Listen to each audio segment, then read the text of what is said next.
Muito bom dia, você tá no canal Oswaldo Lobo, é uma honra ter você aqui conosco. E antes de mais nada, já se inscreva no canal, deixe seu like e compartilhe esse vídeo com todo mundo. É uma honra que você esteja aqui participando, sendo parte dessa comunidade. Se inscreva aqui no canal, ative o sininho para você receber as notificações de todos os vídeos. Toda vez que a gente publicar vídeo, você vai ser notificado e você não vai perder nenhum conteúdo. Além disso, escreva aqui embaixo nos comentários a sua opinião, o que você está achando, sugestões para os próximos vídeos, porque isso tem ajudado a gente bastante a gerar novos conteúdos para vocês também. Eu sou o pastor Arthur Lobo e hoje eu estou aqui com o pastor Oswaldo Lobo. Fala, povo de Deus, graça e paz. Estamos aqui no estúdio da OGS, Curitiba, que tem Brasil. aqui nos ajudado a levar esse conteúdo até você. Então é importante aqui que você nos ajude também, deixe o seu like. Se você quiser ser membro do canal, você aperta aqui. Qualquer contribuição nos ajuda. Você pode também nos ajudar a compartilhar a fé em Jesus Cristo, a liberdade. Nós trabalhamos com libertação, guerra espiritual e cura da alma. E é um privilégio, uma bênção poder caminhar ao seu lado. Vamos lá, hoje Vamos lá. vamos continuar mais um podcast aqui. A gente está fazendo o estilo dinâmico de perguntas e respostas, é mais fácil para a gente poder alcançar e tirar as dúvidas de vocês aqui através desses vídeos. Essas dúvidas, essas perguntas, elas podem ser enviadas tanto pela caixinha de perguntas do Instagram, PR Oswaldo Lobo, e também do Arte, né? Do Arte Lobo. Arte Lobo, ou então aqui pelo próprio YouTube. Eu já vou até avisar, tá? Dia 18 e 19 de agosto, eu vou ter uma novidade aqui, ao vivo, online, no canal do YouTube. 18 e 19 de agosto, a partir das 20 horas, vão ser 2 encontros que nós vamos ter aqui. Separa essa noite, a partir das 20 horas, dia 18 e 19 de agosto. Nós vamos fazer aqui uma surpresa para vocês. Um lançamento, vocês vão poder interagir com a gente, vai ser uma benção. Ao vivo aqui 18 e 19 de agosto aqui. Não esquece, anota na sua agenda aí. Vamos lá? Vamos lá. Então, para a gente poder começar. Pastor, sacrifício nos dias atuais está de acordo com a Bíblia? Muito boa pergunta, e aí vai depender do contexto, eu vou explicar. Dias atuais, ele está falando em tempos de Novo Testamento, de Nova Aliança. O sacrifício ele era voluntário, ele expressava um encontro com Deus. A Bíblia diz para você fazer sacrifício no seguinte sentido, né? Ele diz que a minha vida, a sua vida, Romanos, por exemplo, capítulo 12, diz que a gente deve apresentar, Romanos capítulo 6, também diz para a gente apresentar os nossos corpos como sacrifício vivo. Na verdade, a nossa vida é uma vida de santidade, é uma vida de sacrifício. Em primeiro lugar é isso, né? O sacrifício do Novo Testamento, a centralidade do sacrifício é Jesus Cristo. Jesus foi entregue como sacrifício pelo meu pecado, pelo seu pecado, né? Quando você celebra a ceia, está celebrando um memorial de sacrifício. Jesus diz, comam, toda vez que você comer, vocês vão estar se lembrando em memória de mim. Isso é o meu corpo, isso aqui foi pelo meu sangue, foi o sacrifício de Jesus que nos salvou. Então, a primeira ideia central. Agora, sacrifício é uma questão que ele custa um preço, né? Você vê que Abraão, quando ele era Abrão ainda, ele faz sacrifício em Hebrom, ele faz sacrifício em Siquém, ele faz sacrifício em Betel, e o último sacrifício de Abrão é em Moriá. Ele pega o filho dele e leva para o sacrifício. Então, a gente vê que o sacrifício ele custa alguma coisa. Então, ele pergunta, o sacrifício nesse tempo atual, ele é real? É real. Então, uma vida com Deus, ela custa renúncia. Uma vida com Deus, ela custa teu tempo, ela custa a tua adoração. Hebreus também vai dizer que a gente deve entregar louvores como sacrifício. Quando você louva, quando você adora a Deus, você está sacrificando, você está entregando para Deus algo que ele vai receber. Então, nesse sentido, o sacrifício. Agora, não sacrifício de animais, não aquele sacrifício de ofertas do Antigo Testamento em que você derramava sangue, esse acabou. Hoje o sacrifício, você pode ser lembrado como uma oferta que você leva para o gasofilaço, uma vida de santidade, um louvor que você sai, a tua vida que expressa um testemunho de Deus, é isso. Exatamente. Pastor, os demônios têm autoridade para entrar na casa de um verdadeiro cristão? Não, peraí, é uma pergunta assim que é um pouco confusa. Em primeiro lugar, o demônio só tem autoridade que o ser humano dá para ele. Então você pega uma criança e você dedica a uma entidade, a uma imagem, a um ídolo. Você não é cristão. Você pode achar que é cristão. Mas você não... É. Você está fazendo algo que a Bíblia chama de feitiçaria. Uhum. A Bíblia chama de necromancia. A Bíblia chama de bruxaria. Então tem muita gente que diz que é cristão e não é cristão. Ele diz que é cristão, mas é só da boca para fora. A atitude dele não é atitude de cristão. É. Agora, ele pode entrar, o espírito imundo, eu sempre explico isso, tem gente que duvida, acha que não. Ele não habita em lugares, ele habita em pessoas. Ele perdeu o seu lugar no céu. Apocalipse 12 deixa claríssimo. Ele foi jogado do céu, ele foi expulso do céu. E quando ele é jogado aqui na terra, ele não tem lugar para morar. O espírito imundo, ele anda por lugares áridos, ele busca repouso e não encontra. Então, veja bem, a ideia do espírito entrar na casa de um cristão, parece que não, o espírito está dormindo ali numa cama, está sentado numa cadeira de balanço, ele está num lugar, numa região, não é isso. O espírito imundo, ele sempre vai se aproveitar de pecado para entrar dentro da vida da pessoa e descansar lá dentro. Ele quer uma casa para morar. É por isso que é comum, você vai expulsar demônio, o demônio diz, ela é minha casa, ela é minha casa. Ele fica falando assim, umas coisas pra gente. Então, agora ele pode andar em qualquer lugar? Pode. Ele não pode ficar. Um espírito imundo tem autoridade para entrar na casa de um verdadeiro cristão? Gente, vamos pegar casa. Vamos pegar o primeiro sinal de casa. Qual é o primeiro sinal de casa? Deus chama o povo de Israel. O povo de Israel está escravo no Egito. Aí ele fala assim, ó, todo mundo, cada família, pega um cordeiro, mata, pega o sangue. Aquele tempo o sacrifício era válido. Joga nos umbrais. Eu tenho um livro sobre isso, libertação. Joga sobre as vergas laterais, sobre acima da casa. Esse sinal vai ser um sinal que o espírito, que o anjo da morte vai passar por cima sem causar dano. Aí vem a palavra Páscoa, né? Passagem. Passa por cima sem causar dano. Então o espírito imundo, ele fala, ele anda por lugares áridos, mas ele é insuportável a presença de Deus. Por isso que se você é uma família de Deus, integrada com Deus, que vive o evangelho, é uma casa de louvor, uma casa de adoração, é uma casa onde o Espírito Santo, o diabo vai bater ali e vai embora. Então não se preocupe com isso. Pastor, Exu e Pombagira andam juntos? Qual mais andam juntos? Existe um agrupamento de demônios que andam juntos? É o seguinte, né? O espírito de morte, o espírito de sensualidade, perdão, ele sempre caminha junto com o espírito de morte. Você repara que quando a pessoa se envolve com a sensualidade, a morte caminha do lado. Eu vou dar um exemplo. Sansão era um vencedor? Era. Uhum. Aí ele encontra uma mulher, casa com a mulher. Essa mulher é uma filisteia. Ela adora um Deus completamente estranho, hein? Os filisteus adoravam uma entidade chamada Dagon, que hoje em dia você pode comparar ao que é Iemanjá, rainha das águas. Pronto, Dagon era um sereio, era uma entidade de cunho masculino que era adorado entre os filisteus. Era um povo cananeu que vivia ali na Filistéia, Palestina, pronto. Uhum. É o litoral da Palestina, é o litoral que margeia ali o mar Mediterrâneo, é isso. Aí, o que acontece quando teu coração se junta no jugo desigual? Você acaba tolerando aquele Deus estranho. Esse, por exemplo, foi o pecado de Judá. Quando Malaquias fala sobre o pecado de Judá, ó, Judá ele pecou contra mim. Ele levantou um altar a um Deus estranho, ele se apaixonou por um Deus estranho. Então, a sensualidade sempre caminha junto com a morte. Aí depois Sansão se envolve com outra filisteia, uma prostituta, que inclusive morava em Gaza, onde tá tendo essa confusão lá agora. Ele se casa com uma mulher de Vale de Sorek, que também é filisteia, Dalila, ele namora ela. Era uma cortesã. E no final ele morre. Ele morre, mas ele morre tragicamente. Ele morre com as colunas do templo de Dagon caindo sobre ele, matando as pessoas. Então, preste atenção nisso. A pergunta é, existem mais agrupamentos de demônios? Existem. Ó, tem gente que manifesta, você vai orar, manifesta 70, manifesta 14. É muito comum manifestar 7, né?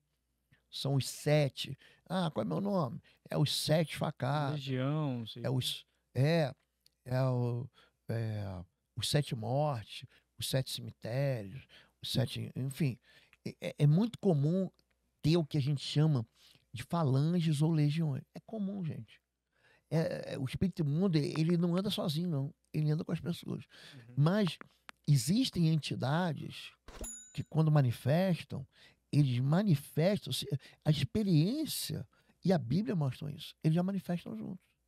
Então, por exemplo, quer ver um detalhe?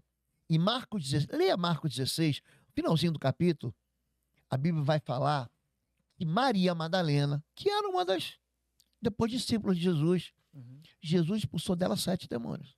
Estavam junto com ela ali. Algumas pessoas conjecturam que ela era uma prostituta. A Bíblia não diz isso, hein? A Bíblia não diz isso. Isso é uma conjectura de que aquela mulher adúltera, pecadora, isso é antigo, era Maria Madalena. Mas a Bíblia não diz que a mulher de João 8 era Maria Madalena. Agora, em Marcos 16, a Bíblia diz que Maria Madalena, Jesus expulsou 7 demônios. É muito comum. É comum. Entendi. As pessoas têm perguntado bastante a respeito disso, não é a primeira vez que eu vejo essa pergunta aqui, mas o pessoal diz, pastor, quando se tem um filho sem estar casada no papel, esse filho para Deus é considerado um filho bastardo? Olha que Já fizeram essa pergunta algumas vezes aqui, eu já vi de novo. Vamos falar sobre bastardia, né? Porque hoje no Brasil, você pega, eu, por exemplo, fui oficial da Força Aérea, e um dos setores que estavam debaixo da minha administração era o setor de mobilização. Então, o jovem, quando faz 18 anos, ele se apresenta para servir. E ali é muito comum o jovem não ter o nome do pai. Ele só tem o nome da mãe. Há um pedaço de uma geração. Que é o pai? Não sei. Até hoje, né, para documentação, acho que isso é obrigatório, né? É obrigatório o nome da mãe, mas o nome do pai é opcional. Sempre tá como opcional. É opcional. Então, você pergunta, se filho é bastardo? Então, quando a Bíblia fala sobre bastardia, né? Sobre o filho gerado fora do casamento, tem muita gente que tem isso aí, pastor. Eu estou destinado ao sofrimento por causa disso. Vamos lá. Isso tem muitos, assim, especialmente no livro do Gênesis, que é um livro, é muito de pequenas histórias que fazem uma grande história, né? Você vai ver isso aí. Quando você fala sobre diante de Deus, todo mundo é pecador. Só que a gente acha que, dependendo da família que a gente nasceu, a gente vai sofrer mais, vai sofrer menos. Vai ter a vida mais danificada, ou menos danificada, ou mais abençoada do que outro. Isso não é verdade. Então vamos lá. Vamos pegar filhos que são chamados de bastardos na Bíblia. Vamos pegar. Quando você pega a vida, por exemplo, de Davi, há uma interpretação, é uma das interpretações de que Davi era filho de um adultério. Você já viu isso? O Salmo 51, ele vai dizer que iniquidade, eu fui formado no ventre da minha mãe. Tem gente que pega isso aí e atropela o texto para dizer, tá vendo? Esse aqui é filho do pecado. Mas, se você comparar com Romano 10, todo mundo nasceu em pecado. Todos pecaram. Aí não dá para você separar um filho bendito de um filho maldito. Há uma ideia de que, por exemplo, Ismael, ele é filho de Abraão com a escrava. Tem um erro aí? Tem, claro que tem. Abraão ou Sara pega a promessa e entrega para a escrava. Você entrega a promessa para a escrava? Você não entrega. Mas Ismael foi abençoado? Foi. Havia uma promessa. Deus fala para Agar, capítulo 21 e capítulo 22 diante, eu prometi para Abraão que eu vou abençoar. Você vê, Ismael. Ismael é pai. Vou falar de nações aqui, ó. Iraque, Arábia Saudita, Iêmen, Catar, Emirados, Líbano, Líbia, Mauritânia, Marrocos. Tudo isso que você vê hoje como nação, são descendências de quem? São descendências desse homem que a gente chama de bastardo.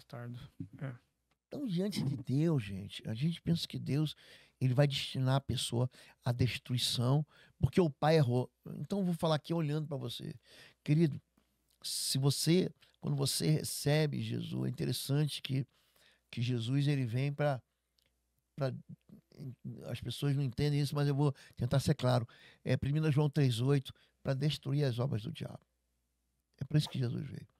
Ele veio para aniquilar, para pisotear, para retirar fora, a palavra destruir é de fato o que o nome diz. É jogar uma bomba atômica e acabar com aquele mal que o diabo fez. A tua vida é uma vida nova. Quando você entrega a tua vida a Deus, você entrega a tua vida a Cristo, Deus se torna teu pai. Você não é um filho do coração de Deus. Você é filho de Deus. É isso que você tem que saber no coração. Exatamente. Pastor, é, a má gestão, deixa eu reformular aqui o que ele está falando. A má gestão quando você não sabe gestionar bem o seu tempo, conciliar o ministério e a família, isso pode ser um pecado? Isso é desorganização, Má né? gestão de tempo, eu diria. Dependendo, a questão de planejamento, a questão de organização é a questão que você aprende. Se você fizer uma má gestão do tempo, você vai estar sofrendo pela tirania do urgente. Já viu gente que tudo é urgente? Ah, não consegui. Ah, porque meu filho isso. Ah, porque meu trabalho. Ah, porque choveu. Ah, porque fez sol. Tem muita gente que fica colocando a culpa nos outros porque não se planeja, não se organiza. Ele é um bagunceiro, é um bagunçado. Pode ser pecado? Gente, Desorganizado. isso é desorganização. Você pode aprender Existe algo chamado... Você quer ver uma coisa, Arthur, hoje? As crianças não querem ir mais para a escola. Sabe por que não querem ir mais para a escola? Porque a casa deles é uma bagunça. Ele não tem hora para comer, não tem hora para acordar, não tem hora para dormir, não tem hora para fazer lição, quer ver televisão a qualquer hora, quer jogar videogame a qualquer hora. Na casa dele ele pode tudo. Aí chega na escola... Não pode nada. Tem hora para ir no banheiro, tem hora para lanchar, tem hora para entrar, tem hora para sair. Tem pai hoje que bagunça a escola. Chega com o filho atrasado, sai com o filho antes, deixa o filho depois. Nós temos culto na igreja lá. Hoje são 3, na verdade são 4 cultos. Nossa igreja. Às 9, às 11, às 16, às 19. Tem um culto às 16, que é culto para a comunidade surda. Tem gente que pega o filho, larga o filho, pega o filho, coloca lá no nosso ministério infantil, só vai buscar quando acabou. Então ele, vou aproveitar, vou deixar meu filho lá. Ele, na verdade, quer uma babá.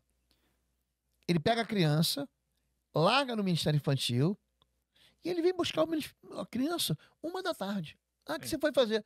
Foi resolver um problema, fui no supermercado, aproveitei para... Tem gente que faz isso.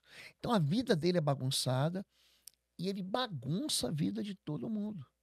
Então aí tem pecado.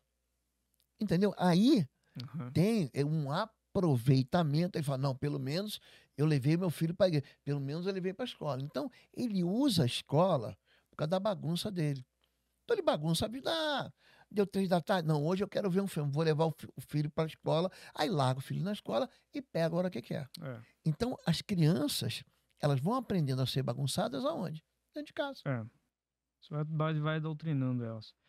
Ó, uma outra pergunta. Pastor, sonhei que estava expulsando o demônio de um satanista. Terrível, tremendo. E ele aceitou Jesus no final. Isso quer dizer que eu tenho um chamado para libertação? O que pode ser isso? Olha, meu lugar é um sonho. Deus fala com a gente em sonhos, né? Os sonhos são avisos, né? Muitas vezes, quando eles causam espanto, né? A gente pode interpretar eles como avisos que vêm do Senhor. Mas preste atenção aqui na pergunta. Eu sonhei expulsando o demônio de um satanista. Gente, satanista não está num topo de uma linha demoníaca. Tem gente que simplesmente diz que é satanista. E eu, por exemplo, os piores demônios... Para chamar atenção também. Os piores demônios, que eu sempre falo aqui, os piores demônios que tem são os demônios que não manifestam. Alguém viu, por exemplo, na Bíblia Judas manifestando demônio? Mas ele estava endemoniado? Estava. João 13 diz que o próprio Satanás entrou em Judas. E olha que a Bíblia, você vê demônio entrando num monte de gente, né? Mas Satanás, o diabo mesmo, você vê em três ocasiões. Ele manifesta na serpente, ele manifesta em Judas, ele vai manifestar no anticristo. São 3 pessoas que a Bíblia diz isso. Os outros são demônios que entram, demônio assim. Agora, eles gostam de quê? De posar de forte. Não é verdade? Eles são assustadores? São. Eles são intimidadores? São. Mas eles são derrotados? Também são. Então, como se você lutasse com alguém e falasse, não, esse cara aqui é satanista, então ele é mais importante. Gente, mais importante, quem é? É Jesus. Uhum. Jesus, é um nome sobre todo nome. Agora, o sonho pode determinar alguma coisa? Pode, mas nem todo sonho. Então, tudo, vou dizer assim, eu quero trabalhar com libertação. Tu acha que eu tenho um chamado? Eu vou repetir toda hora aqui. Busque a presença de Deus pela palavra. Vive em santidade. Ciência do Espírito Santo. A pessoa tem que ter, saber e crer na autoridade do nome de Jesus. Ele está pronto para libertar. Ele não precisa sonhar nada. Eu nunca sonhei nada. E nem sempre, né? Não é sempre que Deus fala através de sonhos, às vezes os sonhos também vêm do É só sonho. nosso subconsciente, né? O sonho às vezes só Eu é tava sonho. procurando aqui por uma e diz exatamente também a respeito sobre sonhos, né? Pra gente puxar o mesmo gancho disso. Aqui, gente, ó, só para você saber, vocês estão mandando perguntas para a gente pelo YouTube e a gente está respondendo as perguntas que vocês estão mandando aqui nos podcasts. Nós também temos aberto caixa de perguntas Lá no no Instagram. Instagram, no PR Oswaldo Lobo e no Arte Lobo. Faça a sua pergunta. Te mandou. Aí você manda a pergunta e a gente está respondendo aqui pelo podcast, tá bom? Tudo aqui, pessoal. Se você quiser Mandei aprender aí. mais, os livros, gente, são autoexplicativos. Senta lá no www.institutoexodus.com. Aí ó, tem livros sobre sexualidade, sobre intercessão, oração de guerra, sobre família, sobre criação de filhos, sobre filhos, proteção de filhos, sobre autoridade espiritual, sobre discernimento espiritual, sobre proteção espiritual, que é o blindagem espiritual, Blindagem. sobre libertação espiritual, que é o sangue nos ombrais, sobre Exatamente. guerra espiritual, que é o estágio de guerra História de guerra espiritual. espiritual. Gente, além Todos dos eles. livros, gente, a literatura é riquíssima. Riquíssima, vai te abençoar profundamente. Além dos livros, você tem os cursos online, é uma plataforma, cursos.pastorlobo.com. Gente, os cursos são carregados de palavra de Deus, de testemunhos, de exemplos e de ferramentas de guerra, de armas de guerra para você. É impressionante.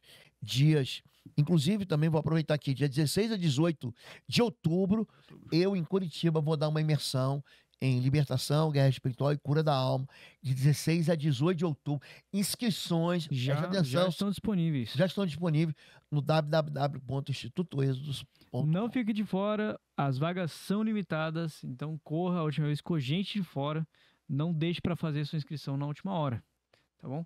E venha fazer parte, a gente espera vocês aqui em Curitiba. Pastor, pra gente puxar esse gancho, então, dos sonhos, né? Ela colocou aqui na pergunta: sonhar num lugar, eu e meu esposo, cheios de mendigo e muita miséria. O que isso quer dizer? Pode ser alguma coisa espiritual? Então veja bem, o que é a miséria, a mendiga. O que é um Pode ser um mendigo? deserto, né? O Alguma. mendigo é alguém, o mendigo é alguém que ele necessita da força dos outros para sobreviver. Então ele necessita de uma laje construída por alguém para ele ficar protegido da chuva, protegido do sol. Ele não tem como prover meios, então ele precisa de comida, de prato de comida. Uhum. Ele vive de migalhas, ele vive de sobra, ele vive da misericórdia dos outros. Existe um espírito imundo que ele opera. A gente, quando faz. Aliás, hoje quem faz hoje nós temos uma ação social que trabalha com isso. O A equipe. povo que sai, né? Sempre, toda terça-feira a gente tem uma equipe que aqui na cidade da gente, em Curitiba, cada igreja faz num dia separado, para a gente ter sempre. Então, agora, por exemplo, começou a esfriar em Curitiba, a gente está aqui dentro do aquecedor, mas tá frio, né? É, Então, gente, o que a gente tem? A gente tem uma equipe que leva cobertor, que leva comida quente, não é só sopa, mas leva comida quente. A gente leva muita sopa. Sabe por que a gente leva sopa? Tem muita gente da mendicância que não tem dente. Então, às vezes, a gente levava biscoito, sanduíche de presunto, queijo, mortadela. As pessoas pediam, olha, traz sopa, que sopa é melhor. Então, além de aquecer a pessoa, né, a comida quente, você ajudava aquela pessoa. Agora, ela sonhou com um casal. ela No e meio o esposo dela, no meio de mendigos, e havia muita miséria. a miséria, o espírito de mendicância, de miséria, de pobreza, de falência. Sabe o que pode estar acontecendo? Deus está avisando ela que ela vai ter um tempo difícil, um tempo que vai faltar Seca. coisas. Não é assim. Vamos aqui combinar. Quando o faraó ele sonhou com as vacas gordas e as vacas magras. Ó, é um tempo bom de riqueza. Por que a pessoa fica gorda? Porque ela come demais, tem fartura. Agora, quando a pessoa não come nada, ela fica magra. Você via há muito tempo, né? As imagens, por exemplo, da Etiópia, um país falido, na fome, que ali tem um rio, o rio Nilo, ele nasce ali naquele país, ele passa Ali. pela Etiópia. Uhum. E mesmo assim eles não conseguiam o quê? Produzir grãos para matar a fome. Então, quando você sonha com miséria, significa tempos difíceis. Significa, né, tempos de dificuldade. Pode ser isso, mas não é para te assustar. É para te preparar. Peraí, se eu vou passar por um tempo difícil, eu vou ajuntar em celeiro. Eu vou guardar, eu vou poupar, eu vou investir. É isso. Pastor, o que é o... Não sei se o senhor já ouviu falar, né? Assim que ele fala. Pastor, não sei se você já ouviu falar, mas o que é o movimento dos dentes de ouro? Movimento antigo. É. Quando eu me converti, gente, isso tem, sei lá, mais de 40 anos. Mais de 40 anos. Então, na época, eu morava numa cidade do interior de São Paulo e vinha, isso ficou muito famoso na época, muito famoso. Vinha lá um profeta, vinha lá um pastor, um obreiro, alguém que tinha uma unção, e ele lia um texto determinado, né? O texto diz: eu mesmo sou o Senhor que encho a tua boca de bens. Então, ele orava, e quem tinha, assim, algumas partes, não era o dente de ouro, tá? Era, assim, a obturação, né? A pessoa tinha um dente, enfim, chamava ponte no dente, alguma coisa, virava ouro mesmo. Eu mesmo vi. Eu vi. Isso não é um movimento, não. Eu vi isso acontecer. A pastora Fabíola, ela é dentista. E eu lembro que na época a gente trabalhava junto, eu era comandante de um esquadrão, e a pastora Fabíola era tenente na área de saúde, dentista, que servia também na Força Aérea. Muito tempo a gente foi da Força Aérea. E ela falou: recebi lá no consultório mais um hoje. Então, é uma manifestação espiritual que acontece no mundo natural. Então, de fato, ela falou, o dente mesmo do cara, eu já tinha atendido ele, ela já tinha atendido ele, estava com a ficha odontológica, e ele falou: só se ele foi em outro dentista, e o outro dentista fez o mesmo dente e colocou aqui o dente de ouro. O dente era de ouro mesmo. Mas não era bem o dente, né? Era aquele trabalho que usava muito. Hoje não se usa mais isso, né? Mas usava aqueles negócios de metal e tal. Isso. Não era um movimento, não. Isso não é novo, não. Isso já aconteceu. Uma outra dúvida que chega bastante aqui, na verdade não é bem uma dúvida, mas tudo bem. Pastor, sou de São Paulo. Posso marcar um atendimento com o senhor? Ou como fazemos isso acontecer da melhor forma possível? Então, vamos lá, muita gente pede ajuda. Logicamente que o nosso ministério ele tem uma capilaridade nacional, internacional. Algumas pessoas me convidam para ministrar nas igrejas, no Brasil, fora do Brasil. Tudo depende de agenda. Hoje eu não consigo mais atender. É muita gente. Então, quem tem? A gente tem uma equipe de pastores. Eu sou pastor de uma igreja. Treinados. Todos eles. São pastores muito preparados, muito treinados, muito experientes. Eu vou citar alguns aqui, ó.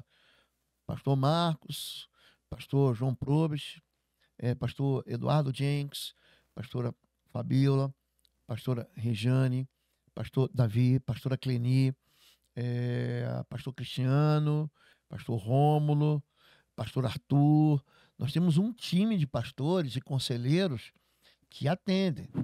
Então, como é que você faz para ter um atendimento? Tem gente que quer atendimento online, tem gente que quer atendimento presencial. Então, eu repito, eu não consigo mais atender todo mundo. Você imagina. Não dá pra dar conta de todo mundo, né? Mas você tem que confiar que as pessoas que eu treinei são discípulos, são pastores que vão te ajudar. Então, você digita lá, você liga lá. Mas tem que ligar, gente, dia de semana, de manhã ou de tarde. A gente sempre diz, né? Segunda a sexta, DDD 41 377 7749.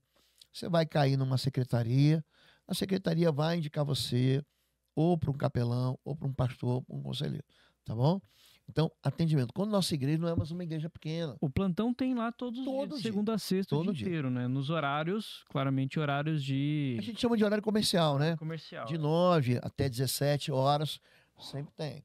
Agora, tem gente que quer o quê? Vem de longe, eu quero uma oração.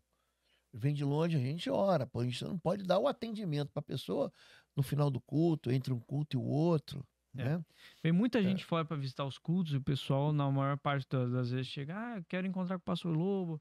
Só que entre um culto e outro, o intervalo é pouco. E o pastor tem o tempo dele também de Eu tenho 15 minutos entre um poder ir culto e pro outro. banheiro, beber água, né? E se preparar para o próximo culto. Então, acaba que fica um contratempo. Melhor dia de semana.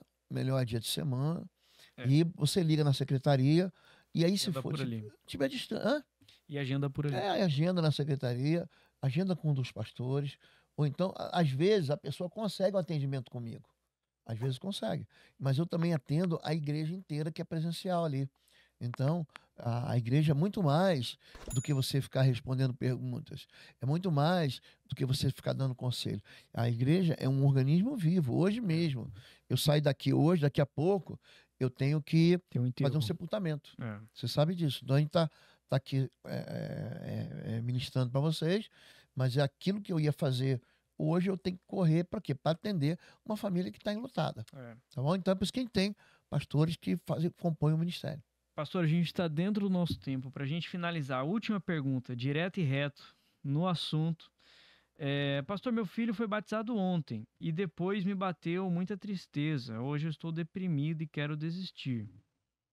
Eu não entendi. O filho foi batizado ontem? Eu não sei se ela faltou alguma informação aqui. Voltou. Meu filho foi batizado ontem e depois me bateu muita tristeza. Hoje estou deprimido, eu quero desistir. O que fazer? Alegria e tristeza são sentimentos comuns. Eu acho que aí falta alguma informação, talvez eu não sei se seu filho foi batizado em alguma... Levaram ele para ser batizado em alguma outra religião, alguma outra igreja, alguma coisa aconteceu, seu filho foi batizado, faltou uma informação talvez nessa... Mas eu posso responder para você que tristeza e alegria são sentimentos que vêm e vão. Isso, o crente, Arthur, ele não vive pela vista, ele vive pela fé. Ainda que tenha sido um batismo ritual, não importa isso. A minha fé, ela continua sendo verdadeira, apesar da minha tristeza. Então, eu vou dizer para você, continue perseverando. Deus vai te abençoar. Amém? Bem, pessoal, muito obrigado por acompanhar a gente nesse vídeo. Não se esqueça, os livros estão lá no www.institutoexo.com, tá bom? Nesse mesmo site já estão disponíveis as vagas. Inscrições para o curso presencial de 16 a 18 de outubro, agora de 2025, 16 a 18. Quinta, sexta e sábado vai ser vagas limitadas. Comigo. Vai ser comigo. Então, o pessoal pergunta, quem é o pastor que vai pregar? Eu prego todas as ministrações. Vagas limitadas aqui em Curitiba, presencial, não fique de fora. É o último curso presencial do ano, tá bom?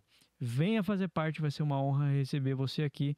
Além disso, também, nós temos os nossos cursos online, que estão na plataforma cursos.pastorlobo.com. Aí é outra coisa, é um outro conteúdo, não tem nada a ver com curso presencial. Mas nós esperamos vocês aqui. Mas são muito abençoadores. Muito abençoadores, tá bom? Fica com Deus, gente. Gente, Deus abençoe, fique na paz, se inscreve no canal, deixe seu like. Lembrando, mande suas dúvidas, suas perguntas lá no Instagram da gente, no @PROswaldoLobo, @ArteLobo, ou aqui nos comentários do YouTube. É fácil pra gente poder gestionar e poder ler sua pergunta aqui e poder ajudar tirando sua dúvida, tá bom? Deixe seu like. Compartilhe esse vídeo, se inscreve no canal, ativa o sininho para receber as notificações e compartilhe esse vídeo com todo mundo. Vai ser uma bênção, tá bom? Fica com Deus, gente. Fica com Deus, gente. Até a próxima.